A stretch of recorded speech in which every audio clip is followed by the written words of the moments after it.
YouTube, welcome to my channel. My name is Robert, and today I am doing a video on the life in a World War I British tank, the MK5, one of the first tanks ever used during the First World War. If you know me and this channel, you know one of my favorite games is World of Tanks, and I thought, you know what, this would be an interesting video, see what the conditions were at the time, and I believe 1916, 1917.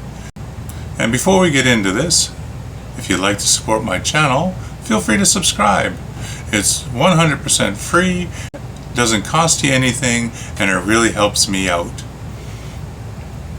Hit the post notification bell. When I drop new content, you'll be notified. Give the video a thumbs up, and feel free to leave a comment. And this is by Simple History. This is a cross-section look at the tank. It's animated, and as always, I'll leave a link to the original video in the description box below. So here we go. Life inside a tank. The Mark V Tank, 1918. The arrival of the tank in World War I heralded a whole new kind of warfare that helped to break the bitter and bloody stalemate of trench warfare that had plagued the Western Front for years. And it was the British who pioneered the way in the introduction, development, and use of these fearsome armored fighting machines. They were first introduced during the Battle of the Somme in September 1916, much to the shock and disbelief of the German soldiers. These British main battle tanks were a series of heavy so-called land ships that all had a very similar layout, with over 2,000 of them being built before the war had ended in November 1918. There were five main models, with the ultimate wartime one being the Mark V. This was introduced in July of 1918 and had been designed by Major W.G. Wilson, a British Royal Naval Air Service engineer, and produced at the Metropolitan Carriage and Wagon Factory at Saltley and Oldbury in the West Midlands of England. The Mark V tank was not a radical new design, just more of an updated version of the earlier Mark IV tank. 400 of these Mark Vs were built and consisted of two versions: the 6-pounder gun version, which was called the male variant, and the all-machine gun version, which was called the female variant. 200 of each were produced. Okay. The crew compartment. Like all the other tanks in the series, they were incredibly hot inside, cramped and noisy with very little ventilation. The crew of 8 were forced to communicate by shouting, using hand signals and writing notes to one another.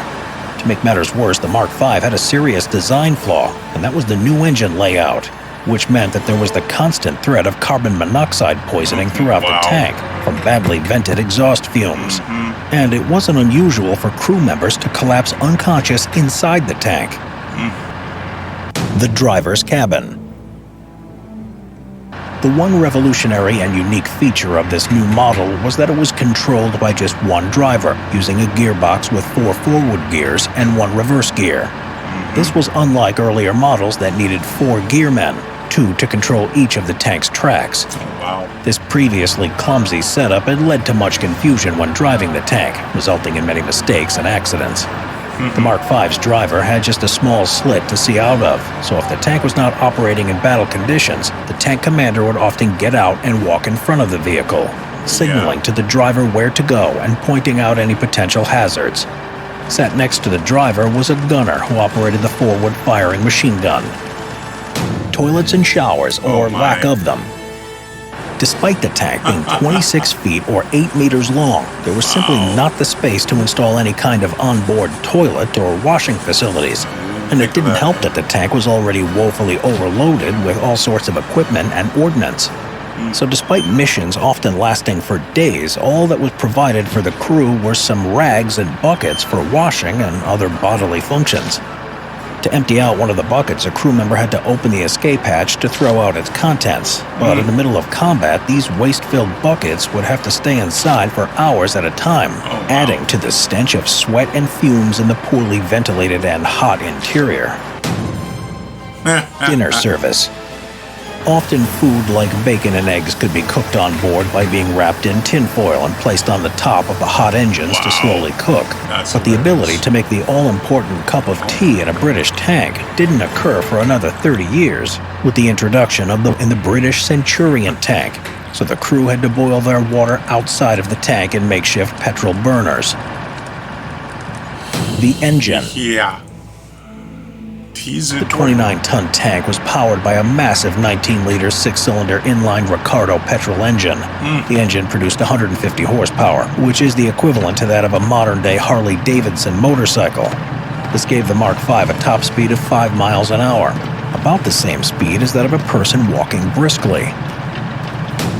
Because it was so heavy, you could only go, wow. Wow. Fuel tank. Despite holding 93 gallons or 420 liters of fuel, the tank only had a range of 45 miles. And though the fuel tank was armored, it could easily be penetrated by enemy heavy machine gun fire. As the tank was powered by petrol, it could explode when hit, setting the tank on fire, disabling it completely. So many crews were incinerated in this way that specially trained salvage crews had to be formed to retrieve their bodies out of the charred hulks. That's a job I don't want.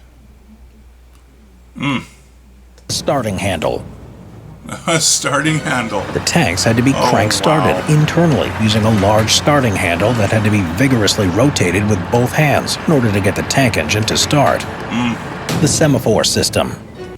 It's like the old cars back in the day. You had to crank the engine over like that too. Now a semaphore system. I don't know what that is. Okay. The semaphore system. The semaphore system allowed for communication between tanks using a primitive signaling system of levers and discs on top of the tank, but this relied heavily on good visibility. Therefore, adverse weather conditions like rain or early morning fog made it next to useless. Battlefield smoke was also a problem too. The tanks also carried wicker baskets containing carrier pigeons that would have messages strapped to their legs and were released outside of the tank to fly back to base with messages. That's if the carbon monoxide didn't kill them first. The armored exterior. The Mark V's armor had 16mm or 0.63-inch thick steel plate on the front, with 12mm or 0.47-inch on the sides, along with 8mm or 0.31-inch on both the rear and the roof. This meant that it was totally immune to all types of small arms fire, and it could also withstand heavy machine gun fire and grenade blasts on all but the rear and roof of the tank. The steel plate was just normal industrial grade and therefore quite brittle, so if the plate was penetrated, it was prone to splintering. If this happened, it resulted in small red-hot shards of metal shooting around the crew compartment with devastating effects. The crew would wear medieval-looking chainmail masks to protect their eyes, and gas masks were always close at hand. Gas mask. Weaponry. The male variant had a 6-pounder gun in each of the forward-facing portions of its sponsons, as well as a further 4 .303-inch machine guns scattered about the tank. One machine gun was located on each side of the sponsons, another facing backwards at the rear of the tank, and a fourth in the driver's cabin facing forward. The female variant was the same, except the 6-pounder were replaced with machine guns. The 6-pounders were a short-barreled version of a British naval gun, so they didn't get stuck in the mud as they crossed the trenches or shell craters. The machine guns were the Hotchkiss M1909, which could fire as many as 10 rounds a second in short bursts. But the drawback was that the odor from the cordite propellant used in the machine gun's rounds, though smokeless, caused irritation to the eyes and lungs of the gunners inside the cramped and poorly ventilated interior of the tank. Ammunition.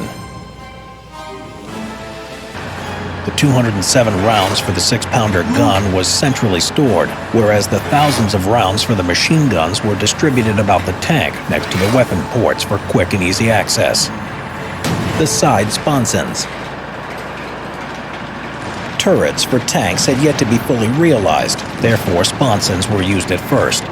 There was one located on either side of the Mark V tank. Each housed two weapons, one in the front of the sponson that had a very limited arc of fire and could only fire at targets in front of the tank.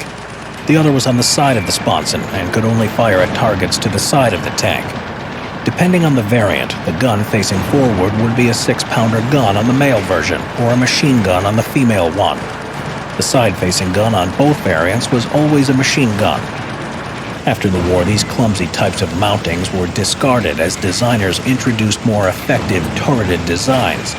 But a notable exception was the U.S. stopgap tank of World War II, the M3 Lee Grant. Observation post. An armored cabin on the roof of the tank was used for all-around observation, using a series of observation slits. There was also a peephole on both sides which the commander could also fire his 6-shot service revolver through if he needed to. These tanks were reasonably successful, though after the war they were gradually phased out of service to be replaced with new tanks that had gun turrets and smaller crew numbers and proper dedicated suspension, like the Vickers Medium Mark II, that were also equipped with radios. Some Mark Vs were used in the Russian Civil War that ended in 1920. The last recorded use of them was in August 1941, when the Red Army used 4 of them as dug-in fortifications during the defense of Tallinn against the German invaders.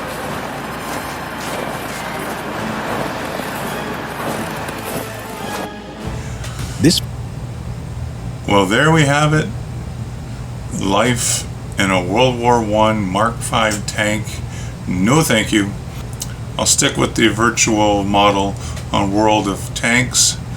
But yeah, wow, what a rolling death trap. I had no idea 8 men were in that model. That's just it's just mind-blowing. But can you imagine hearing that coming up the road or across the battlefield, not knowing what it is, and then seeing it and it just rolls over? Yeah, it totally changed warfare for forever. You know, with the Desert Storm, the Abrams tank that the Americans had, that thing was massive. I hope you enjoyed that just as much as I did, and we'll see you again next time. Have a great day. Goodbye.